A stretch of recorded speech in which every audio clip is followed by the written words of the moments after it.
Hello, everybody. Welcome into SportsDay Insider presented by the Dallas Morning News. I am Kevin Sherrington, joined by my pals Evan Grant and David Moore. There's a lot going on this week, all kinds of stuff. So much stuff that it is really making my head feel stuffed with stuff. I can't keep up with all of this. One of the things that's just happened as we're taping this is that the Dallas Wings have drafted Paige Bueckers and the very first pick of the draft. This is their first time around as the first pick of the draft. We've had that happen before. The Cowboys have had it happen 3 times. They got in their 3 number 1 overall picks. They got Ed Too Tall Jones, Troy Aikman, and Russell Maryland. That's a pretty good track record there. 1 Hall of Famer, 1 really good player, probably should be a Hall of Famer, and then another very serviceable player. Those 3. In the other first round picks of over the years, they've had what, Evan? Shaking your head. Oh, I was shaking my head at Twitter, which is something I do about 24 hours a day now. Okay. David Clyde, the Texas Rangers' only number 1 draft pick. That was a terrible story. Didn't work out well for him or the Rangers, and mostly because of how the Rangers treated him. The Dallas Stars have never had the number 1 overall pick. I think Mavericks did Aguirre. Had Aguirre. Mavericks did with Mark Aguirre, yeah. It was pretty rare. That's a pretty good track record when you look at it, really, overall, right? Of the clubs that have drafted number 1 over. I mean, you should be getting a great player, or at least a really good one, with that number 1 overall pick. I'm trying to remember, David, in that draft when the Mavericks took Mark Aguirre, there were some really great players in that draft, weren't there? Isaiah Thomas, and he didn't want to be here, and so that was a young. And there are questions about whether or not Paige wanted to come to Dallas and would embrace that, or if she would use the leverage as a high profile player to get out of that. That wasn't the case. She was very effusive in her praise last night, and she seemed genuinely appreciative of the initial response, not only from the club but from the fans in the area. Talking about how excited they were, and look, we're going to jump off of this pretty quickly and get into a Mavericks team that is in a play-in situation here, just 10 months removed from playing in the NBA Finals. How things have changed, but in some ways, I think fans, I think Luka's shocking departure actually gins up the excitement a little bit for Paige coming in here. I think it's like, well, we just lost a generational player. Here's someone, she's pretty good. Now, I don't know if she's a generational player. She doesn't have the flair of Caitlin Clark, but she's a very, very good player. Yeah, this will be interesting to see how this goes over, with the new playing arrangements and where they play and how they play. This is the big chance for the Wings to take off, right? Well, they've never been on the radar here, right? Let's just be honest. They've never really been on the sports radar, and they haven't. Their accomplishments on the court haven't made an argument for them either. But with a couple of players they already have in place, and now adding her, new coaching staff, there's reason I think to. I think they're certainly going to generate an interest this year that they have never done in this marketplace. Yeah, there's no question about that. This is a front runner town, and if you're getting a big player, a player with that kind of resume and has that kind of national cachet, then people are at least going to be interested. They will give it a shot here at first. Now, then it will depend on the Wings to pick it up from there. But what if people identify with her? What if she performs great here and people really like the way she plays? And the other basketball team in town just lost its icon and doesn't have a lot of fan sympathy right now. I would never suggest that the Dallas Wings would overtake the Mavericks, but I think there could be more of a swing than we might think in terms of number of fans that get interested in this. I think there's an opening there that did not exist 2 months ago for the for the Wings, with whether or not they got Paige or not. So, yeah, I agree with you completely. It's not going to be.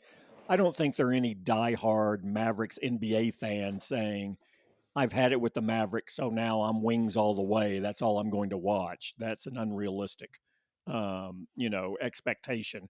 But the door, or at least the window, is cracked open for a level of interest that this franchise has never had. And a part of it is because of how the Mavericks have mishandled what appeared to be a very good situation for a long time to come.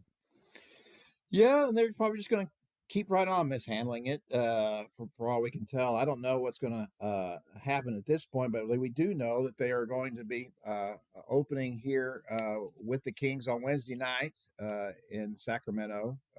So we will see how they handle that. That will be, I would expect they won't handle it. They had enough trouble with them when they had Luka. That was always an amazing thing to watch those games with the Kings.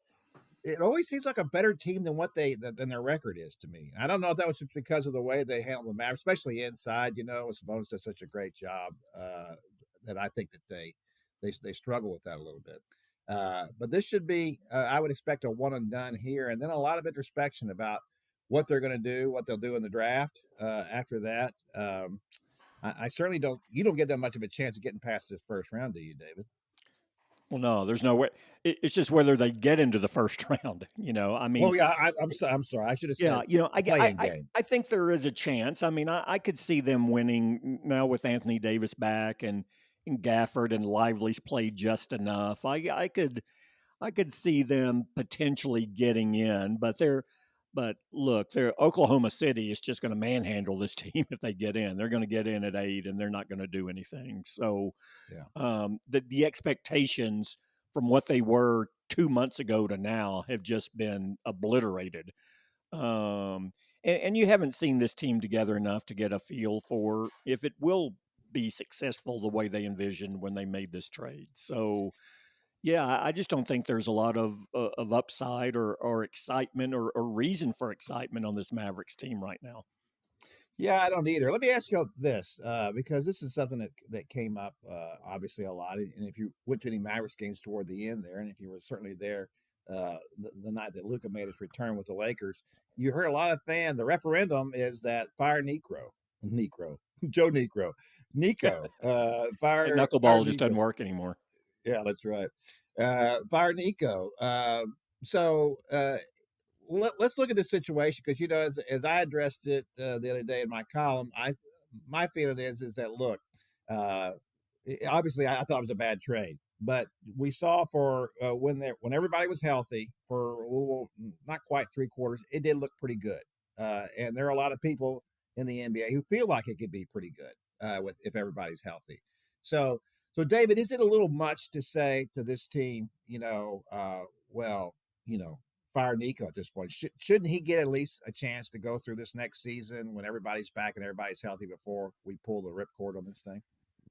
Well, that's an emotional reaction. You still want to fire him over the one move, and that's not going to bring Luka back. You're still left with this team. Who would you put in place that you would feel better about shepherding yourself out of the situation you put yourself in? I mean, look, when you trade Luka Doncic, it doesn't matter who does it or how long they're around. That's a fork in the road for a franchise. They've chosen their path. Now they just have to see how far they can travel down it. Look, this certainly cuts the legs out from under Nico. He has no public support. Now he's in a position where every move, even small moves from here on out, are going to carry greater scrutiny with them. He had a pretty good hit rate before Luka, but then that was just such an ill-conceived move, and the one he made right after that too. With Philadelphia hasn't helped them out at all. So, I think he's on. Look, I don't see a scenario where he's not back. Well, you're not going to move on from Nico now unless you've determined that, look, we need to blow this up and move on from Anthony Davis and the whole Anthony Davis, Kyrie Irving model going forward. Let's not wait on it. There's too much ill will. How can we spin out of this? What can we get for Anthony Davis? What kind of package can we put together? But then if you're doing that, you're in essence saying we're rebuilding and kind of starting over here 12 months after you went to the NBA Finals. I just don't see that happening at this point. I really don't. Yeah. Well, I want to add one thing here. I mean, uh, Kevin wrote a column last week in which he mentioned in the aftermath, that it was time to fire him. And my perspective on this is there are mistakes. GMs make mistakes and they learn from mistakes. But this appears to be a case of professional malpractice. I'm not saying it was intentional malpractice, but it was malpractice. They didn't shop a top 3 player to get the most that they could for him. I have yet to come up with an analyst who has bought whatever the Mavericks line of thinking was. And the only way to spin out of this, David, right, is either to double down and say, we in AD, we got our guy, and then you're still losing your fan base because there's no transparency there, or admit you made a horrific mistake. And if you did that, then you've got to get rid of the general manager. Yeah, I don't think you can massage or nuance your way out of this situation. I think you're right. It's either, look, we're all in, we're too far down this fork in the road, we're going this way, you guys will see it'll work. Or you say, okay, my bad, we understand, let's go about it differently, let's start over right now. And to me, that's even less attractive than keeping Anthony Davis here and going forward. So I just think once that catastrophic decision was made, I just don't see them backing off of that when injuries really did impact the ability of whether or not this would work. Yeah, I think the last move here, and this was brought up last week, is the one of the courses they could take would be to trade for Kevin Durant. I don't think at this point, first of all, that they would have enough to get from the Suns. Although maybe the Suns would be selling low, but I don't know why they wouldn't go to the Rockets or to Oklahoma City, which both clubs have a lot more resources to offer in the way of draft picks, and that's what everybody wants if you're going to do something like that. And the Mavericks just don't have any, which was another fault of that trade, right? They only got one draft pick from the Lakers in that deal. They should have got more to protect themselves. Yeah, they didn't get a lot of capital moving forward for this. No. So, really, of course, the knee-jerk reaction is always to fire somebody, right? Sure. And then what you have to ask is, well, then what? And who do you replace them with? Who do you replace them with? Who do you trust on this? Is Patrick Dumont going to hire another GM? I mean, unless he appoints Mark Cuban to do it, and Mark Cuban's the guy who hired, Nico Harrison. So, the guy who's done the most damage to the franchise, maybe in its history. And up to that point, he was doing a great job. So, it's back to Evan's point. I mean, if it's organizational malfeasance, what does removing one person from that do? You still have Dumont and the structure at the top. You still have the general manager position. You have Jason Kidd, who certainly had a say in this. I mean, how far down do you go, and how do you reshape it? Well, shouldn't it be Rick Welt's responsibility at this point to hire a general manager? Well, that's where he only handle the business side. He's only on the business side. He's business, but he's been in that position before. I mean, I would imagine if Dumont made a move with Nico Harris, Rick Welts would be the guy who would bring in the next general manager. Yes. Yeah. I don't, to Kevin's point, I don't trust Patrick Dumont to make any basketball decisions. No. Rick Welts is very respected in this league, and he was an addendum on this. He had nothing to do with this. He came in late. He was brought in strictly for the arena and to move and get that deal done. But he does have expertise in running a team. Well, the thing about that Rick Welts brings you is the fact that he's so well respected around the league. And Rick, my impression of him, I don't know him at all, but my impression from reading about him and knowing about him over the years is that he's got a low ego guy who would seek out other people to say, what do you think we should do here? And I think he would get a lot of, I would certainly trust him far more than Patrick Dumont. He builds consensus and listens and then makes decisions. Yes. So I think that, if they were to go that route, that's probably what would happen. But, you're essentially starting all over again, because I'm sure Mark Cuban would clamor to get back in on the deal and try to make a case with it's not happening, but yes. I don't think that's happening. And certainly you don't see that now, because I think that's why Mark didn't say anything for what, a few weeks. Remember, he said nothing. And now all of a sudden it leaks out every chance he gets about, this was a bad move. He's distancing himself from it at every opportunity now. And Well, I thought they were going to listen to me. They don't listen to me anymore. Yeah, I think that was the evidence right there of he thought he still had a chance to pull this thing out. It became clear to him that he can't do that he has no say, that Patrick's not going to give him any more say, and it's all over. And so now he's going to go out and try to make it look like, I didn't have anything to do with this. And the terms of that were very clear in the contract and the structure and the selling of the team. Nothing caught Mark by surprise in this contractually. Yeah, well, it gives a different impression, but it did not. He certainly does give a different impression of that. Yeah, especially when he said he thought he was still going to be the governor. Yeah. So it's a mess for the Mavericks at this point. I think personally that Nico has to just double down here. Because especially it'd be one thing if Kyrie Irving were coming back healthy next season to start the season. You don't have any idea what he's going to be like, when he comes back. Because he's in his 30s now. This is a major injury. How long is it going to take him to get back to normal? Here's a guy that relies on his quickness, his burst. That's his whole game, So that's going to be really something to see what happens there. I don't know I don't think they can get Kevin Durant. I don't think they have enough resources to outbid the other contenders for that. But they're going to have to do something else, I think, to keep going on that, because I don't think there's enough there as is. This is a very front court heavy team without Kyrie Irving, right? And the problem with that is to me, that's the difference between, you can talk about Anthony Davis being a top 75 all-time player and Luka Doncic, but Luka Doncic has got the ball in his hands. And in my mind, in the end, I'd rather have the guy who has the ball in his hands than the guy who has to wait for somebody to get it to him. All right, they need another explosive perimeter player. And going back to what you said about doubling down, I believe we live in a time where doubling down is the preferred strategic approach to every situation. Pretty much, yes, you're right. Pretty much, that's right. That's correct. Yeah, I mean, there does seem to be something inherently. We can't say we're wrong. We made a mistake. Can't say that. All right, we're going to move over now and talk a little bit about I guess is the Rangers. Is that what we had next on our itinerary? I've lost my itinerary. That sounds right to me. Yes, they're doubling down on their offense, Kevin. They're doubling down. They like to double down. They like to hit a double.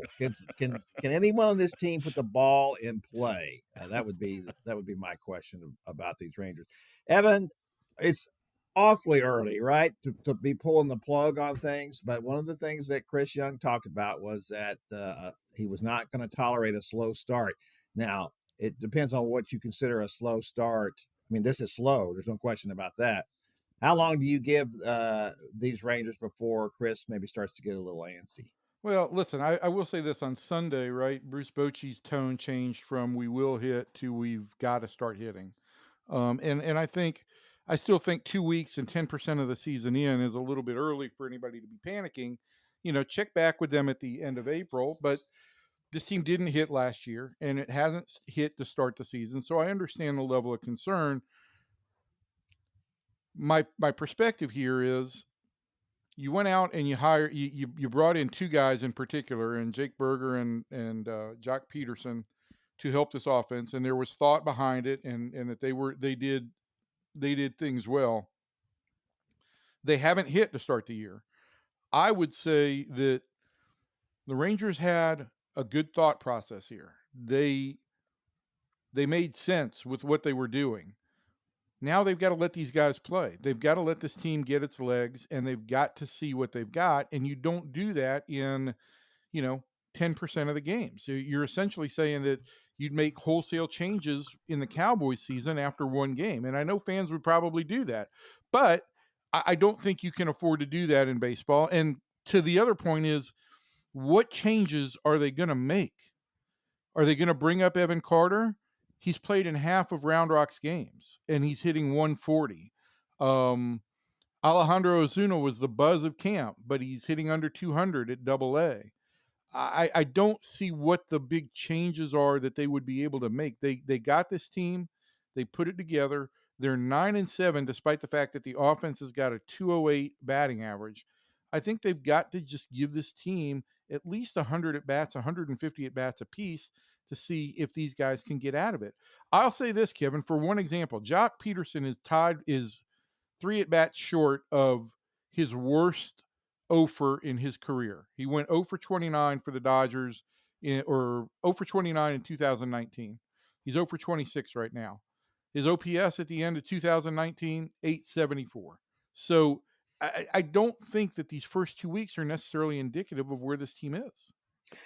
Oh, certainly not. But you can see if you look back at after the season and it never kicked in, you'd say, well, look at Jock Peterson. He's in his early 30s. He's clearly not in the greatest shape of anybody who's ever played the game. And that this was his body was going to start breaking down a little earlier than other people's, and that's why he didn't. He lost a little bit. I'm not saying he can't bounce back. I'm not saying that any of these guys can't. I think what's encouraging is the fact that some of the guys who had the worst season, like Jonah Heim, he's doing great. Right? If you'd have thought Adolis Garcia's approach has been much better. This, for me, is the thing that I look at. The guys who were awful last year, Heim and Garcia, and I don't mean that in a personal way. They just had really bad offensive seasons. These guys have gotten off to improved starts in every fashion. And so, do I think Corey Seager is going to hit 220 all season? No. Um, am I a little bit concerned about Marcus Semien potentially being in a decline? Yeah, but I also know he's had a career full of slow Aprils and come out of them. I just think that April is all about like discovering your club. And in May or in June, that's when you start massaging it a little bit. Let me ask you this, and this is kind of veering off of the path of the offense that we've been on, but does it disturb you that Kumar Rocker shakes off pitches so much? I bet he shakes off more pitches than the rest of the staff combined. Yeah, I mean, I wanted to talk to Heim on Sunday morning about that, but he did shake off a lot, and his pitch mix was very curious on Saturday. That he went to the curveball very heavily and kind of got away from his slider entirely, and that's kind of a reverse of who he's been. And I get the impression that the Rangers weren't quite sure why he did that. And the best answer I could give you is this: I think Kumar has a very strong belief that he knows himself and knows what he does best. And that will serve him well in his career. But I think there's also times you've got to learn where you've got to trust the veterans and the coaching staff around you too. It was a curious night for him in the way he was pitching, and I don't think the problem so much was whether it was his curveball or his slider, but once again, it was too many fastballs over the heart of the plate. And when you do that, it doesn't really matter what your second pitch is. You're in a heap of trouble from the start. Yeah, it just seems a little counterintuitive to what baseball is now, right? It's basically, we're not flying by the seat of our pants anymore. Everything has a thought process here, and we've got the numbers to back it up, and so you have to go along with that. And I'm not saying that I'm against Kumar. If he feels like this is something he doesn't want to throw, then it's something he doesn't want to throw. If he doesn't have confidence in it. But it is interesting, and I don't know. I've only talked to him or interviewed him once or twice, and he seems like a nice guy. But he has seemed a little reserved, maybe. And I guess what I'm asking is, what's your impression of him and what he thinks about what he wants to do, and how, I guess, strong-willed is he? I mean, that is my impression, is that, for lack of a better term, there's a degree of DGAF, don't give a F, about, what others think or what others are going to impart on him. He has confidence in his stuff, and that's a really important asset to have. But I also think that, just like anything, when you go too far to the extreme on one, it stops being an asset and it can become a liability. And so I think that there's going to be some recalibrating of what the line is for Kumar on when he's got to trust his guys and believe that the stuff that he has is good enough to play if those guys are putting their fingers down, or Mike Maddox is saying this will work for you. And then there's going to be some times when the Rangers have to understand this guy is pretty in tune and throws his pitches with conviction, and they're going to have to live sometimes with maybe the stuff isn't as good as they would like to see it, but I know that Kumar can pitch. And when I say pitch, I'm talking about, I think he's got good pitchability. I think he's got the ability to work with what he's got. But remember, Kevin, this guy's got less than 100 innings of professional experience. And I think that some of that is showing up a little bit. Not everybody can be Paul Skeens. Nobody can be Paul Skeens, in fact. And I do think we're seeing a little bit of that. There's some refinement that still needs to go on there. Yeah. And you shake it off. You have to be successful, or you lose the right to continue to shake off at that level, and that's what it is. Or you become Taylor Swift. Yeah. Oh, It wasn't. Thank you, Evan, for Just that set one. him up for that. Yeah. Well, I just wanted to make sure I continued to hit all the beats with our young listeners out there. Hi, Yeah. kids. Yeah, there you go. Good job. All right, before we get out of the Rangers segment, I do want to ask for one more thing. This is kind of like a Jimmy Johnson kind of thing to me. If you can't do anything about Jake Berger or Jock Peterson really at this point, you don't have a viable replacement for one of those kind of guys. But you could do something in center field. And certainly Yodi Tavares is not off to a great start either. Is it possible the Rangers could make a move there and at least because they do have some alternatives there if they want? They had every opportunity this spring. Look, to your point, yeah, I think they could make some changes. And I think, when Wyatt Langford comes back, certainly the possibility of Wyatt playing center field and Josh Smith becoming more of a regular left fielder presents itself. But to that point, they had all spring to basically say, let's take a look at Wyatt in center field and let's give this an opportunity to play out. And they didn't. They felt they needed to look at Carter and Langford more, Carter and Tavares more in center field. But I do think when you're talking about massaging the team, you're wanting to find more and more at bats for Josh Smith. And that's got to come at the expense of somebody. And right now, I would say the most vulnerable player is probably Leody Tavares. And so if the Rangers, the one thing on the one contradiction on the Langford thing is, the Rangers talk about him having a big body, a big blocky body, and that they're worried about injuries in center field or center field being too taxing on a guy. And Langford is out with an oblique muscle right now. So I think there's also reasoning for the Rangers to say, hey, we want to be cautious because the most important thing is we want this guy in the lineup. And navigating that is going to be difficult. But I think it is time, maybe at the end of April, to say, let's take a look at what Wyatt in center and Josh Smith in left would look like. Yeah, I agree with that. But just for what you said, there's another problem for me is that, first of all, you got Josh Smith in left field. I'm going to assume his range won't be great. And so then you're going to ask for your center fielder to cover even more ground. And if Wyatt's out there doing that and he's straining to cover more ground, then he's opening himself up to more injury possibilities. So it is a conundrum. I don't really know what the best thing to do there is. I think probably I would stick with Wyatt in left field, but you're going to have to find a place for Josh because he is hitting. He is proving that last year wasn't a fluke. So they need all the bats they can get into the lineup. No, I think come the end of April, if and look, I'm not so sure Leody Tavares is a cold weather player. He was bundled up pretty heavily in Chicago. He was bundled up pretty heavily in Seattle. And maybe that had an impact on him cutting off the ball in Seattle that he didn't cut off. So let's see what he looks like in the warmer weather now that we're out of frigid temperatures. But if he doesn't pick it up, I do think that that's something the Rangers are really going to have to consider is Langford in center. And maybe they talk about Josh Smith in center. Maybe that's the way they go. I think there was at one time when he came in that trade with the Yankees that Josh Smith was talked about it somewhat as every time you get a utility middle infielder like they did with Michael Young at one point, they say, oh, maybe he can play center field. Yeah. All right, that's going to do it for the Rangers segment of our podcast. We're going to move over and talk about the Cowboys now. Micah Parsons apparently did show up for the voluntary workouts this week, which was a step up over. Yeah, he's a leader now, Kevin. We can move on. He showed up for the first OTA.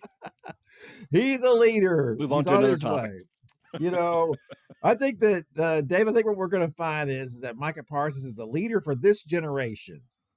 Every generation has a different kind of leader, I think, we find. And maybe they're defined a little differently by what they were previous generations. We've talked about leadership here. But again, it's leaders don't talk about it. It's what they do. Micah's a leader who has talked. And look, I will say he's very self-aware. He knows what his perception of him is in that locker room. And but you just can't do things that aren't in your character. And two, you can't just like skip off-season programs and come in and admonish the other guys for what they're not doing. And Yeah. look, he's still prepared for the seasons. He's an outstanding player. He's an elite athlete. You can truly have an argument whether or not he's the league's best defender. I believe that. But it's interesting too, and just how leverage for different players is different. Let's go back to last year. CD Lamb's leverage was to not show up for OTAs. This is a guy who loves to practice, practices hard, has really earned the respect of his teammates for how he practices, likes being out there, likes being around the guys. His leverage to get across how serious he was about an extension getting done before the season started was not to go to OTAs and then consequently also miss training camp. Micah, a guy who's only sporadically attended the voluntary offseason program the past 2 years, what is his leverage? His leverage is to actually show up to show how serious he is about getting a deal. And look, Jerry Jones during the league meetings publicly addressed when you're that good, you've got to have a certain level of leadership, and that's what we're looking for Micah. So this is a negotiating leverage point that plays in Micah Parsons' favor to actually make more than a sporadic appearance at OTAs this year. And I think it's something that helps him with his teammates, and I think it's something that's going to help him get the contract that he wants and deserves.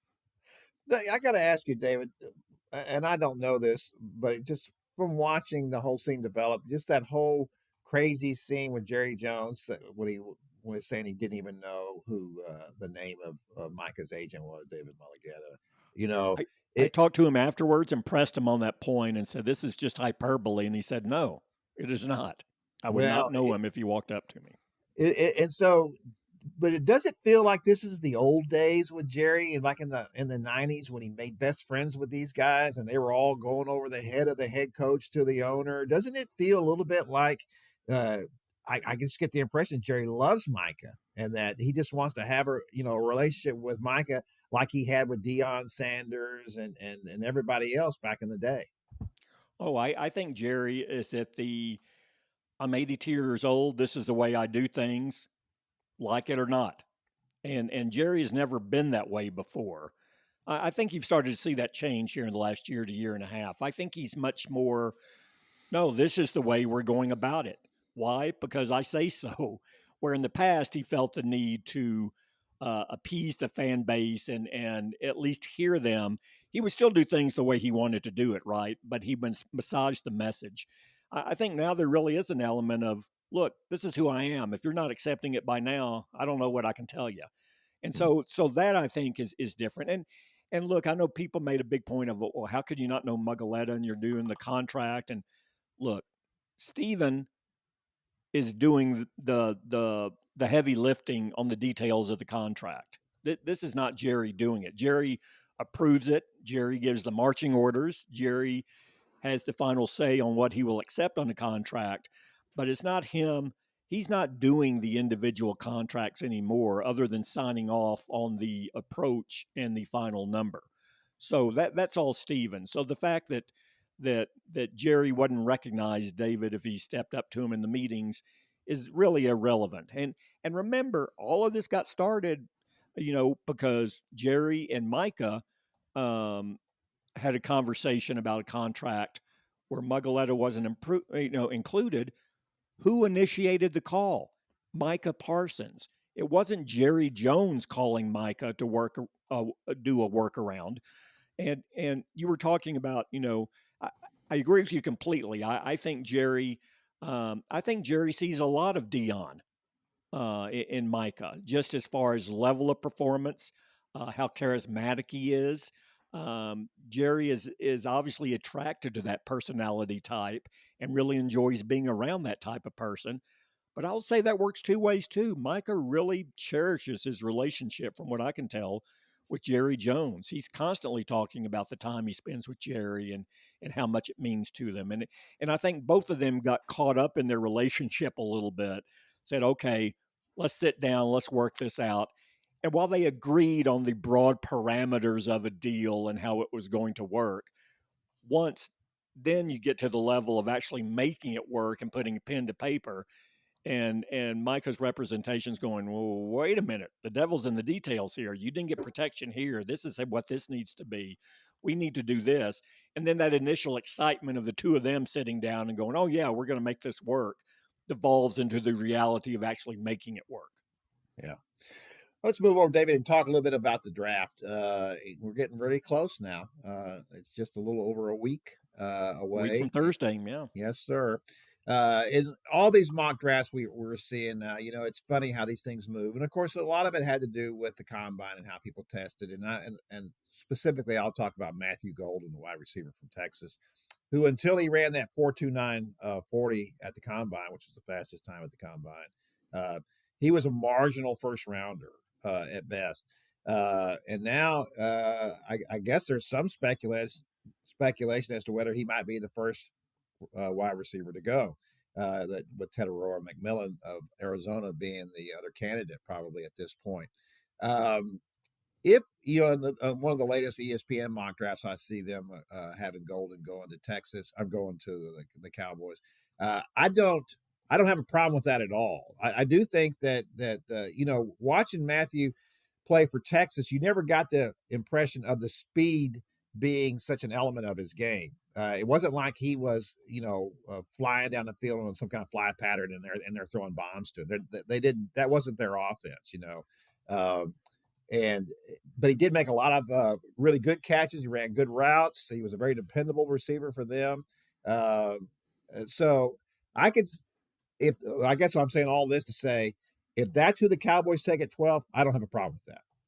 Yeah, I mean, sitting at 12, I think there's a chance that Dallas can get the best receiver in the draft, whoever they consider that to be.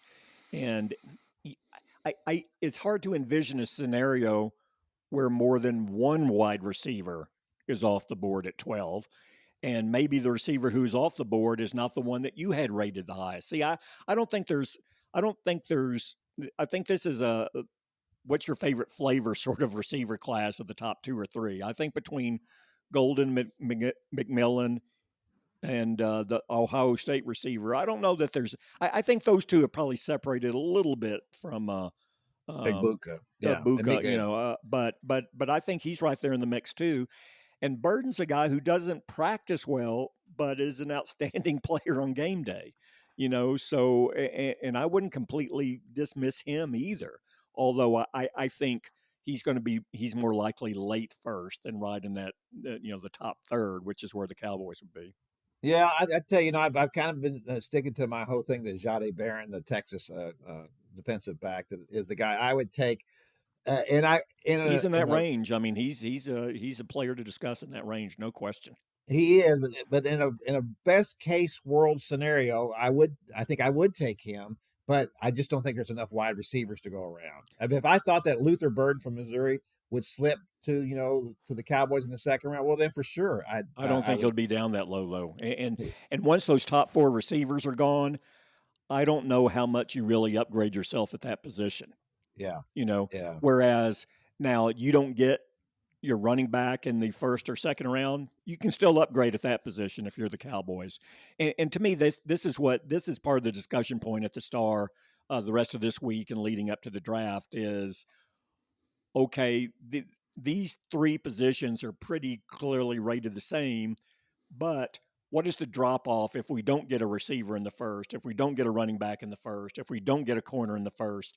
How big is the drop-off until we get back to take another one? And if that is, that also factors into when people are talking about the best available, but, okay, but that's a broad stroke. There's a lot more to the conversation. And if the best available, if the next five after the best available are pretty darn close to your score, well, you go off your board a bit. That helps you make the determination to go to another position. And that's what they're working through now. And those are very complex conversations at 12 because you're going to have that, because they're going to be sitting there. It's like, well, do we take the best receiver in the draft? My belief is the best running back in the draft will be gone by then. Or do you take, well, look, this is the last really good pass rusher. Do we take him here? So those are the sort of discussions they're having there now. Yeah, I got to tell you, unless I'm getting Ashton Jennings, I'm waiting till the third Wait round. until the second or third to get. Yeah, we the know who third you probably, because I just don't know what you're going to get there in the second round, after the second round at that position. So yeah, we'll see.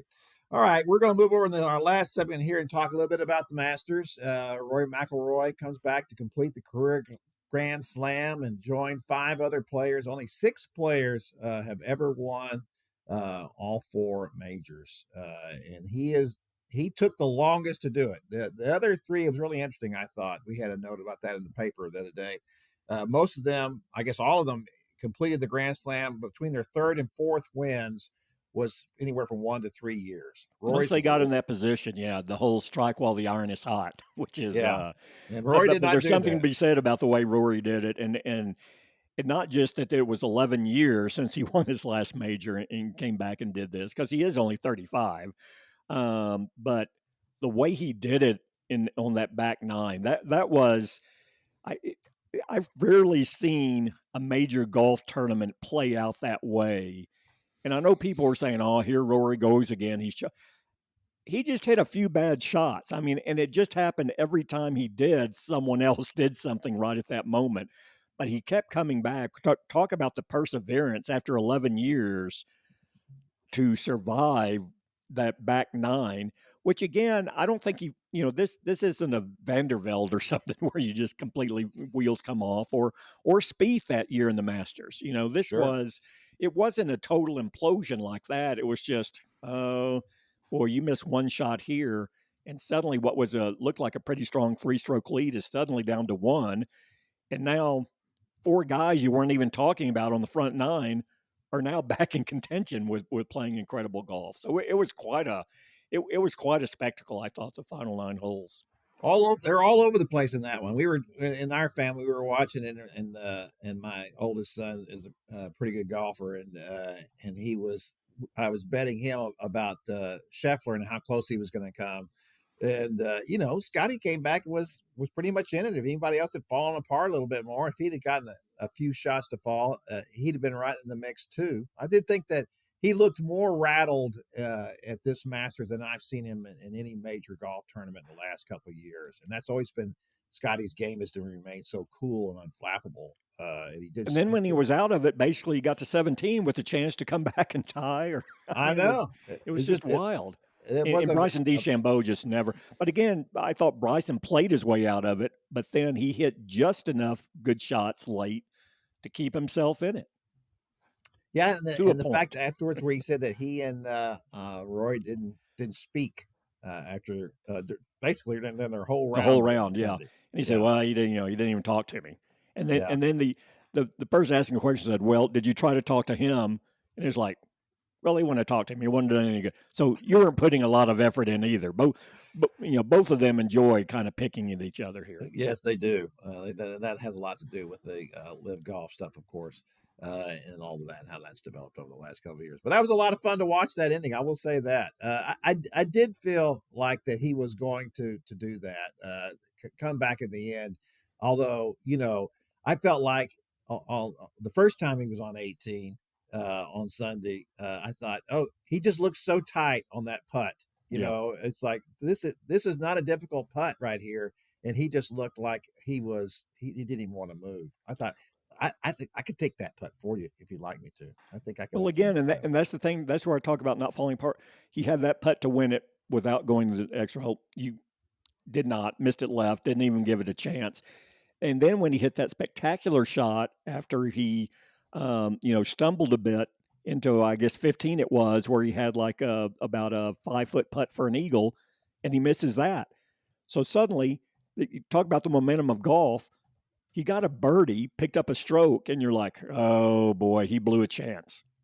Yes. So even when he was, like I said, he was getting birdies and people felt he was blowing a chance. It wasn't like he was like, dropping it into Ray's Creek a couple times in a hole.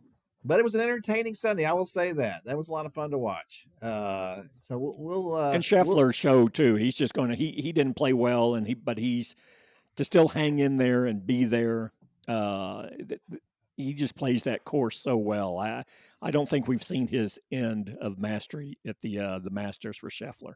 Was that supposed to be a little pun there? Mastery at the Masters? Well, I was trying to get a rise out of Evan, but he's bracing for his rodeo goat experience. I checked out. Thanks, Evan.